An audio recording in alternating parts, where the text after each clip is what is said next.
आणि जे रेल्वेने प्रवास करतात त्यांनी ही बातमी काळजीपूर्वक बघा, कारण मध्य रेल्वेची वाहतूक विस्कळीत झालेली आहे। ऑफिसला जायचं असेल, लेटमार्क नको असेल तर मग लवकर घराबाहेर पडा, कारण मध्य रेल्वेची वाहतूक 10 ते 15 मिनिटं उशिरानं सुरू आहे। रात्रभर मुंबई आणि उपनगरांमध्ये जोरदार पाऊस बरसत होता, त्यामुळे काही भागांमध्ये रेल्वे रुळांवर पाणी साचलेलं आहे, त्यामुळे रेल्वे वाहतूक धीम्या गतीनं सुरू आहे। मध्य रेल्वेची वाहतूक धीम्या गतीनं सुरू आहे।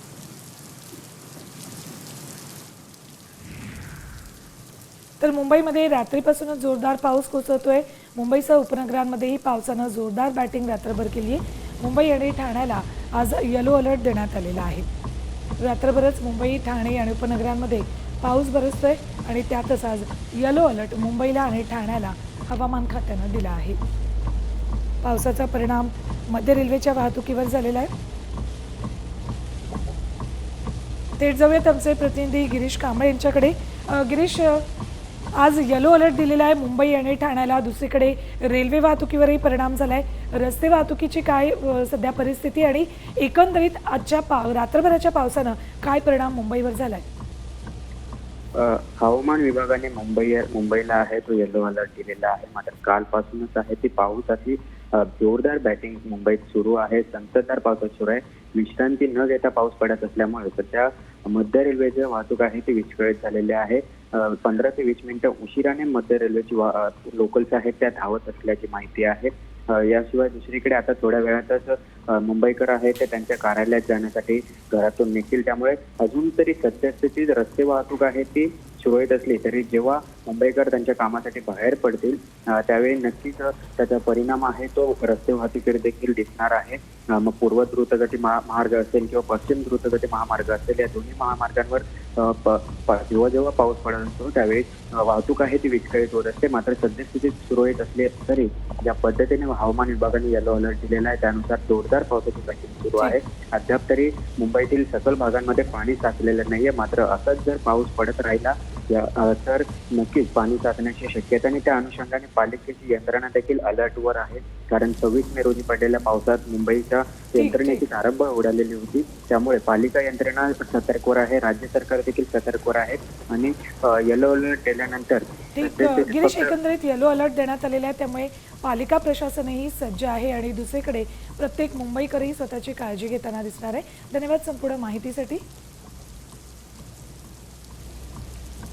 तर सध्या तरी रेल्वे वाहतुकीवर थोडा परिणाम झालेला दिसतोय। मध्य रेल्वेची वाहतूक 10 ते 15 मिनिटं उशिरानं सुरू आहे। दुसरीकडे मुंबईवर ढग दाटलेले दिसत आहेत। अनेक उंच इमारती या ढगांमध्ये गायब झालेल्या दिसत आहेत, आपल्याला त्या इमारती दिसत नाही आहेत। जोरदार पाऊस मुंबईत बरसतोय आणि पुढचे काही तास असाच पाऊस बरसणार आहे, कारण येलो अलर्ट मुंबईला देण्यात आला आहे।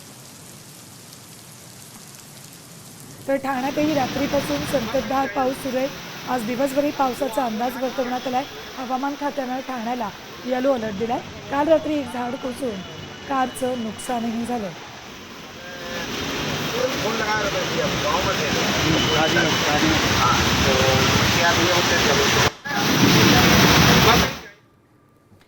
तिकडे आळंदी चाकण परिसरातही मुसळधार पाऊस सुरू आहे। पुणे नाशिक महामार्ग आणि आळंदीकडे जाणाऱ्या मार्गावर त्यामुळे वाहतूक कोंडी झाली। वाहनांच्या तब्बल 5 किलोमीटरपर्यंत रांगा लागल्यात। संत ज्ञानेश्वर महाराज यांच्या पालखी प्रस्थान आज आळंदीमधून होत आहे। पालखी प्रस्थानाला पावसाची सकाळपासूनच जोरदार हजेरी।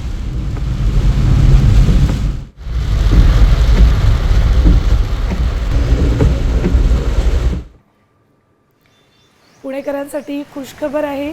पुण्याला पाणी पुरवठा होणाऱ्या धरण क्षेत्रामध्ये पावसाचा जोर दिसतोय, त्यामुळे खडकवासला धरणसाखळीत 7.40 TMC साठा झालाय। खडकवासला धरणसाखळीतील चारही धरणांमध्ये एकूण 7.40 TMC म्हणजे 25.39% पाणीसाठा सध्या आहे। गेल्या वर्षी याच दिवशी हा साठा केवळ 12.43% होता, म्हणजेच यंदा धरणामध्ये दुपटीपेक्षाही अधिक साठा उपलब्ध आहे। या धरणसाखळीत किती साठा आहे बघा। पुण्याला पाणी पुरवठा करणाऱ्या धरणांमध्ये 7.40 TMC इतका साठा सध्या उपलब्ध आहे। खडकवासला धरणामध्ये 1.28 TMC साठा आहे।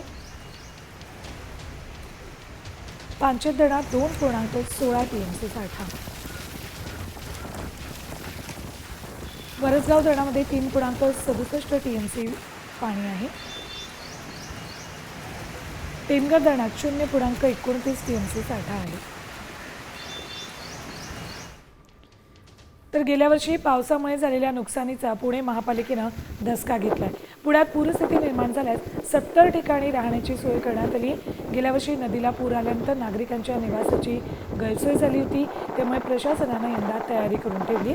या ठिकाणाची यादी आणि संपर्क क्रमांक महापालिकेच्या संकेतस्थळावर जाहीर करण्यात आले. पूरस्थितीचा सामना करण्यासाठी महापालिकेच्या मुख्य इमारतींसह 15 क्षेत्रीय कार्यालयांमध्ये नियंत्रण कक्ष सुरू केलेत.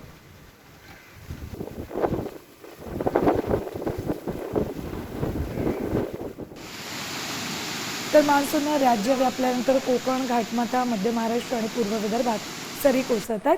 राज्यात पावसाचा जोर काहीसा कमी होण्याची शक्यता आहे. मात्र आज कोकण, घाटमाथ्यासाठी ऑरेंज अलर्ट देण्यात आला आहे. मुंबई, ठाणे, नाशिकसाठी येलो अलर्ट जारी केला आहे. तर मराठवाडा आणि विदर्भात विजांसह जोरदार पावसाची शक्यता आहे. राज्यात कुठे कोणता अलर्ट दिलाय बघा. रायगड, रत्नागिरी, सिंधुदुर्गला जोरदार पावसाची शक्यता आहे.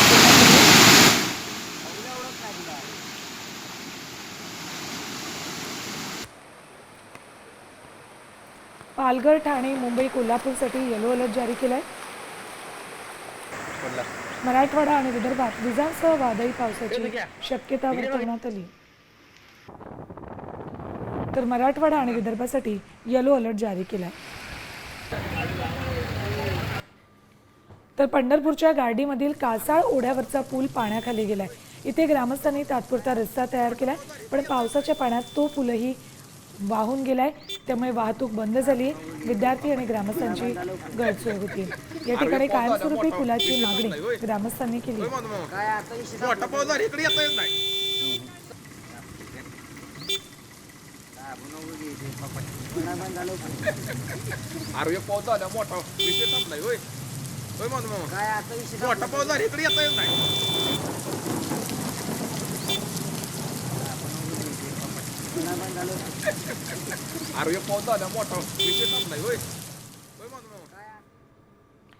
तर तिकडे धाराशिव जिल्ह्यात झालेल्या मुसळधार पावसाचा फटका फळबागांसह बागायती पिकांना बसलाय. कृषी आणि महसूल विभागाच्या आकडेवारीनुसार तब्बल 10,846 शेतकऱ्यांचं 4,694 हेक्टरच्या पिकांचं नुकसान झालं. प्रशासनानं शासनाकडे नुकसान भरपाई द्यावी यासाठीचा प्रस्ताव पाठवलाय.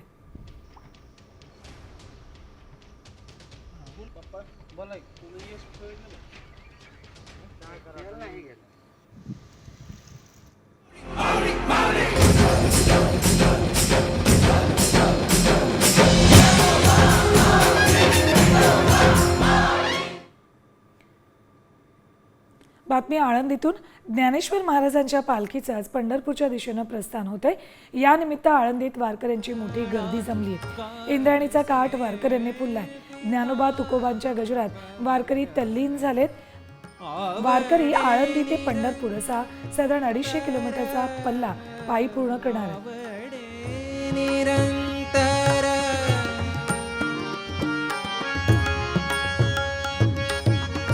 आवडे निरंतर, आवडे निरंतर,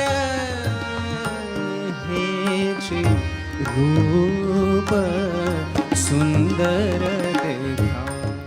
आळंदीत संत ज्ञानोबा माऊलींच्या चरणी तब्बल 1 किलो सोन्याचा मुकुट अर्पण करण्यात आलाय. या मुकुटाची किंमत 1 कोटी रुपये इतकी आहे.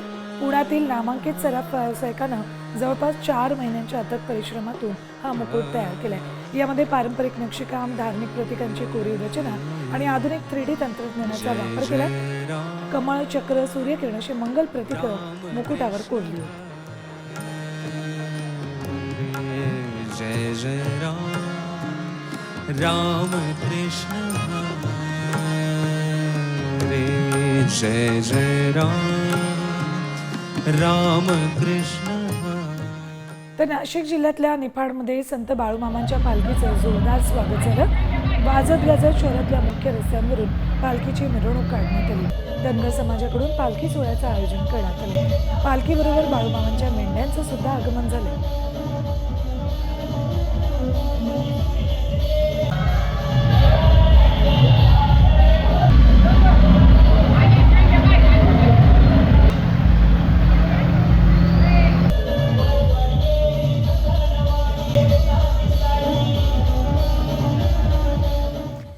बातमी ऑपरेशन सिंधू बाबतची. इराण इस्रायल यांच्यातील संघर्ष पेटलाय. वाढत्या तणावाच्या पार्श्वभूमीवर केंद्र सरकारने इराणमधून भारतीय नागरिकांना बाहेर काढण्यासाठी ऑपरेशन सिंधू सुरू केलंय. इराणमध्ये शिक्षणासाठी गेलेल्या 110 भारतीय विद्यार्थ्यांना सुखरूप आणले. इराणच्या उर्मिया मेडिकल युनिव्हर्सिटीमधून हे विद्यार्थी शिकत होते. 110 पैकी 90 विद्यार्थी काश्मीरचे होते. कतार मार्गे विशेष विमानानं या विद्यार्थ्यांना मध्यरात्री दिल्लीच्या इंदिरा गांधी आंतरराष्ट्रीय विमानतळावर सुखरूप आणले.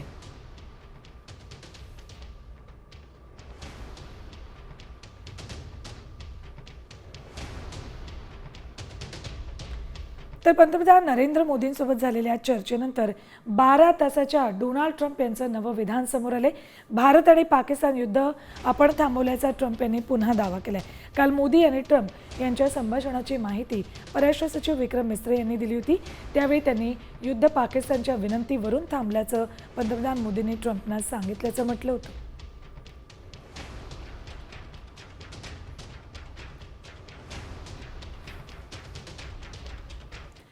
तर इस्रायल विरोधात इराणनं अधिकृत युद्धाची घोषणा केली आहे. त्यामुळे आता युद्ध आणखी जोरात पेटणार आहे. पाहुयात.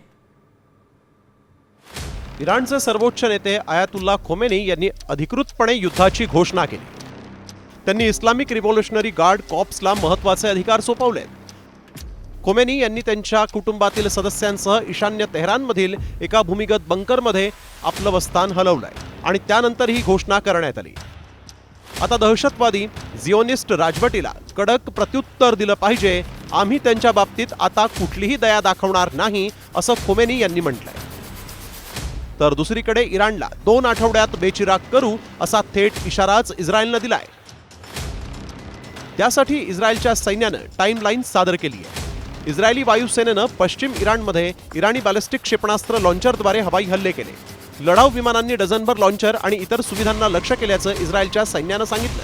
त्यामुळे आता हे युद्ध अधिकच पेटणार असून दोन्ही देशांमध्ये मोठी जीवितहानी होण्याची शक्यता आहे. यानंतर बातमी आहे अकलूजमधल्या एका अपघाताची. सयाजीराजे पार्कमध्ये मोठी दुर्घटना घडली. पार्कमधला पाळणा तुटल्यानं खाली पडला आणि यात एकाचा जागीच मृत्यू झालाय तर एक जण गंभीर जखमी झालाय. दोघेही माळशिरस तालुक्यातले. सयाजीराजे पार्क माजी उपमुख्यमंत्री विजयसिंह मोहिते पाटील यांचे बंधू जयसिंह मोहिते पाटील यांच्या मालकीचे आहे.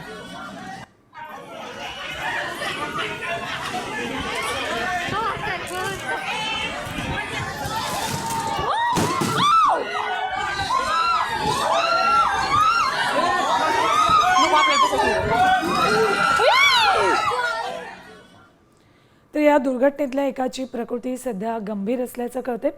यानंतर बातमी बघणार आहोत राजकीय विश्वातून. ठाकरे सेना आणि शिंदे सेना आज मुंबईमध्ये स्वतंत्र वर्धापन दिन साजरा करतायत. शिवसेनेच्या फुटीनंतर दोन्ही पक्षांचा आजचा 3रा वर्धापन दिन आहे. शिंदे सेना वरळीत तर ठाकरे सेना षण्मुखानंद सभागृहात वर्धापन दिन साजरा करणार आहे.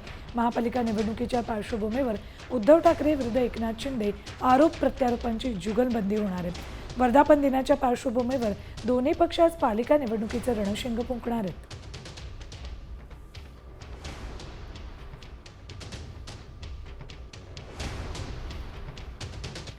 तर शिवसेनेतल्या फुटीनंतर ठाकरे सेनेकडून आज वर्धापन दिन साजरा केला जाणार आहे. या वर्धापन दिनानिमित्त ठाकरे सेनेकडून टीजर जारी करण्यात आलाय. या टीजरमध्ये ठाकरे सेनेनं हिंदुत्वाची साथ घातली आहे. दरम्यान स्थानिक स्वराज्य निवडणुकीत ठाकरे गट एकला चलोरीची भूमिका घेणार की काय असा सवाल उपस्थित होतोय. षण्मुखानंद सभागृहात होणाऱ्या वर्धापन दिनी ठाकरे सेनेच्या हिंदुत्वाबाबत प्रश्नचिन्ह उपस्थित करणाऱ्यांना उद्धव ठाकरे काय उत्तर देणार हे देखील पाहणं महत्त्वाचं असेल.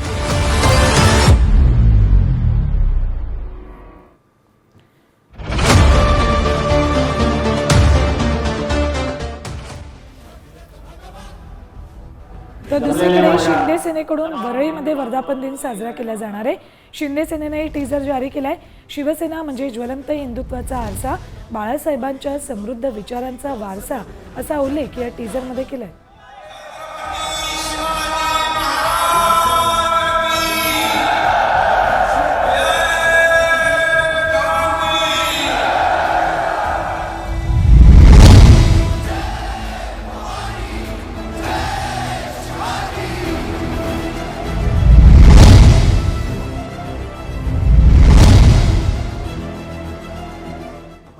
तर आज या दोन्ही शिवसेनांचे वर्धापन दिन मेळावे साजरे होत आहेत.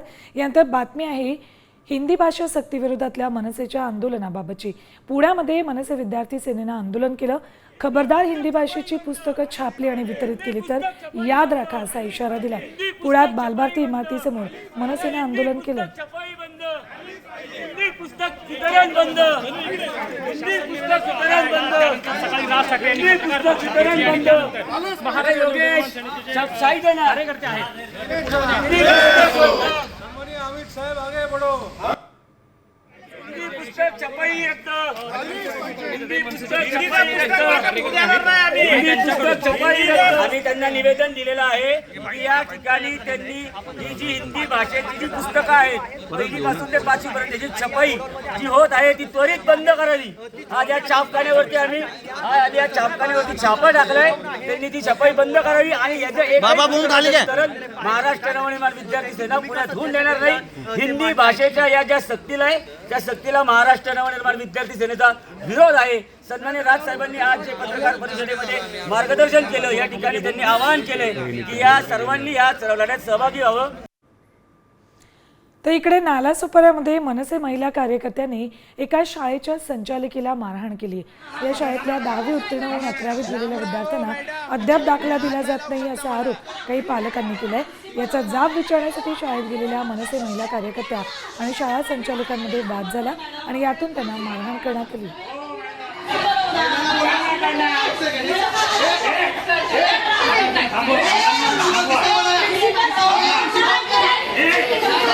हे मारा.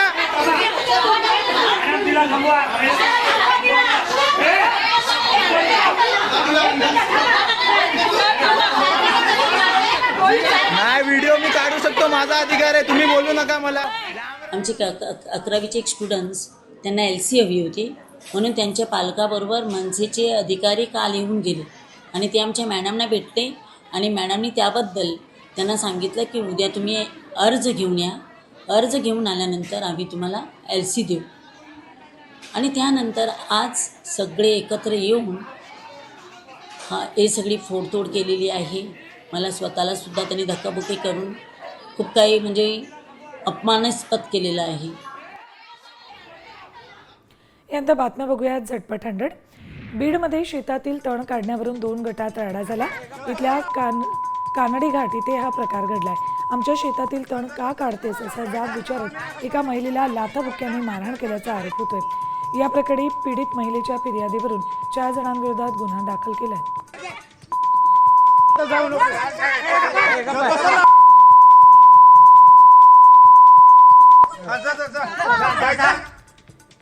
गर्भवती महिलेला घेऊन जाणारी 108 रुग्णवाहिका घरात घुसली आहे. नंदुरबारच्या नवापूर तालुक्यातल्या विसरवाडी रस्त्यावर रुग्णवाहिकेत बिघाड झाल्यानं चालकाचा ताबा सुटला. यात बागवड गावातील एका घरात ही रुग्णवाहिका धडकली. सुदैवाने कुठली जीवितहानी झाली नाही. रुग्णवाहिकाच्या मेंटेनन्सकडे प्रशासन दुर्लक्ष करत असल्याची बाब यातून समोर आली आहे.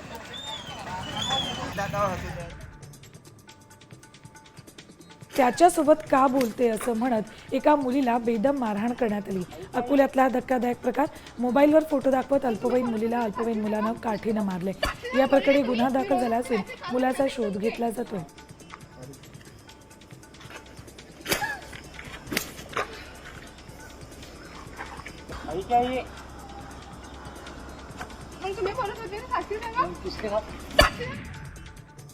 नागपुरात एका पठ्ठ्यानं फक्त वाईनच चोरण्याचा प्रयत्न केला नाही तर गल्ल्यातील रोख रक्कम आणि चिल्लर सुद्धा सोडली नाही.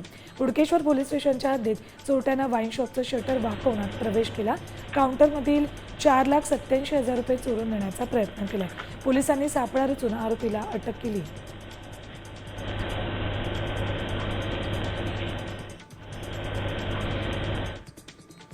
पद्मश्री पुरस्कारानं सन्मानित अरण्य ऋषी मारुती चितमपल्ली यांचं वृद्धापकाळानं निधन झालं. वयाच्या 93व्या वर्षी अरण्य ऋषी मारुती चितमपल्ली यांनी अखेरचा श्वास घेतला. 30 एप्रिल 2025ला राष्ट्रपती मुर्मूंच्या हस्ते त्यांना पद्मश्री पुरस्कारानं सन्मानित केलं होतं. पक्षीकोश, प्राणीकोशसह मत्स्यकोशाचं लेखन त्यांनी केलंय.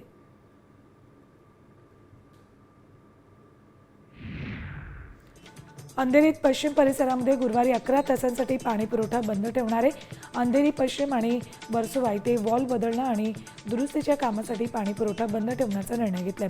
गुरुवारी दुपारी 2 ते शुक्रवारी मध्यरात्री 1 वाजेपर्यंत पाणी बंद राहणार आहे. त्यामुळे पाणी जपून वापरण्याचं आवाहन पालिकेनं केलंय.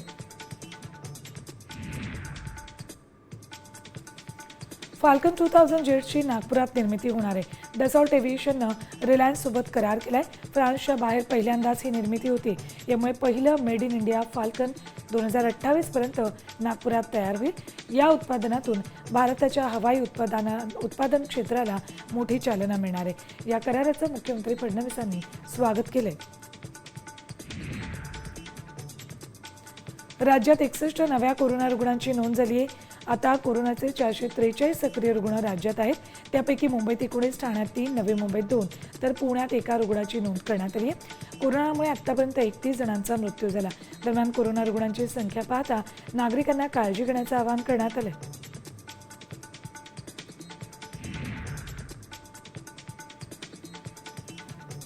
महामार्गावरील प्रवास वेगवान होण्यासाठी सरकारनं क्रांतिकारी पाऊल उचलले.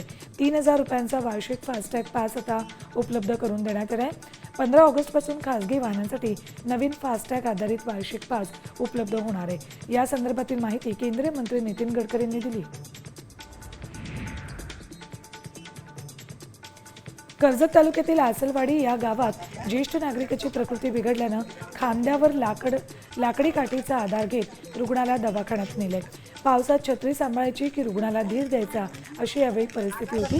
लोकप्रतिनिधींना मात्र हे वास्तव आता तरी दिसेल का आणि या लोकांची गैरसोय कमी होईल का असा सवाल कायम आहे.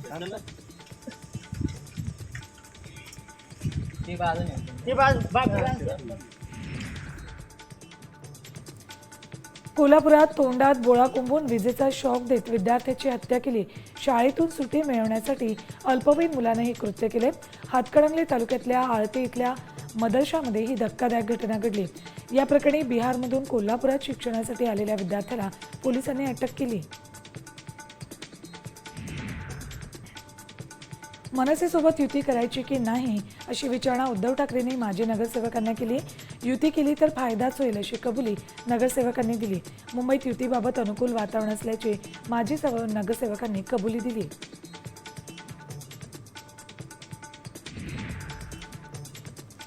शिंदे गटाच्या मुंबईतील नव्या कार्यकारिणीला 5 महिन्यानंतर मुहूर्त मिळालाय.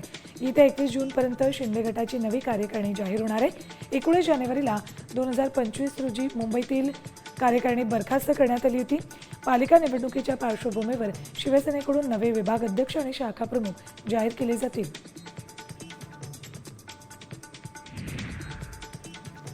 सलीम कुत्ताशी संबंध असलेल्या सुधाकर बडगुजरांचा भाजपनं त्यांचा विरोध केला. विधानसभेतही हा मुद्दा उपस्थित करण्यात आलाय. आता याच बडगुजरांना पक्षात प्रवेश दिला त्यामुळे आता भारतीय जनता पक्ष पवित्र झाला अशी खोचक टीका एकनाथ खडसे यांनी केली.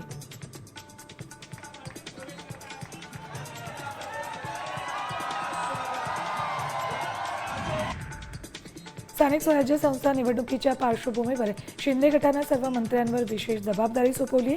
त्याचबरोबर सर्व मंत्र्यांना कामाला लागण्याच्या सूचना दिल्यात.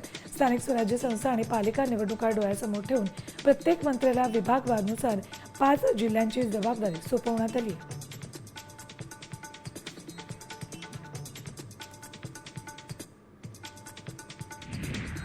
माजी मुख्यमंत्री स्वर्गीय वसंतदादा पाटील यांच्या नाचून आणि सांगलीतील काँग्रेसच्या नेत्या जयश्री पाटील यांनी भाजपमध्ये प्रवेश केला. हा पश्चिम महाराष्ट्रात काँग्रेसला मोठा धक्का मानला जातोय. यावेळी मुख्यमंत्री फडणवीस, मंत्री चंद्रकांत पाटील, चंद्रशेखर बावनकुळे उपस्थित होते.